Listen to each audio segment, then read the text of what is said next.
விவசாயம் செழிக்க சுற்றுச்சூழல் பாதிக்காத வண்ணம் 200 கிலோ நவதானியங்கள் கொண்டு 10 அடி உயரத்தில் உருவாக்கப்பட்ட விநாயகர் சிலை மக்களிடையே பெரும் வரவேற்பை பெற்றுள்ளது.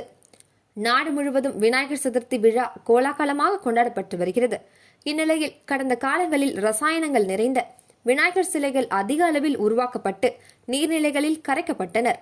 இதனால் சுற்றுச்சூழலுக்கு உகந்த வகையில் சிலைகளை உருவாக்கி நீராதாரங்களை பாதுகாக்க வேண்டும் என்று இயற்கை சுற்றுச்சூழல் ஆர்வலர்கள் மற்றும் போலீசார் தொடர்ந்து வலியுறுத்தி வருகின்றனர்.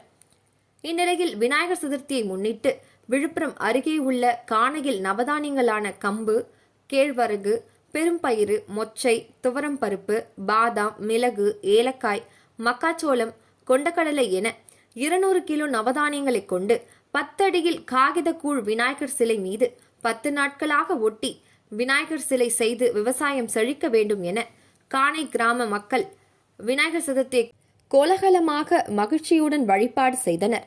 மேலும் இயற்கை சூழலை பாதிக்காத வகையில் விவசாயம் செழிக்க தொடர்ந்து 5வது வருடமாக நவதானியங்களால் உருவாக்கப்பட்ட விநாயகர் சிலை அப்பகுதியில் அனைவரிடத்திலும் மிகுந்த வரவேற்பினை பெற்றுள்ளது.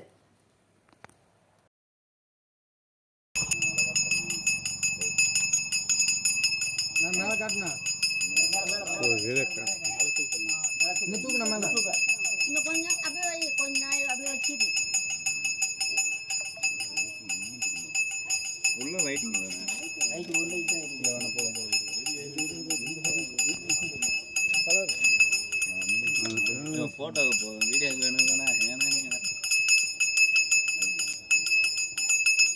சாமி உண்டாயா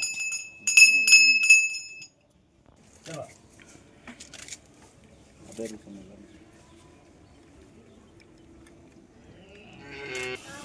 சந்தோஷம்.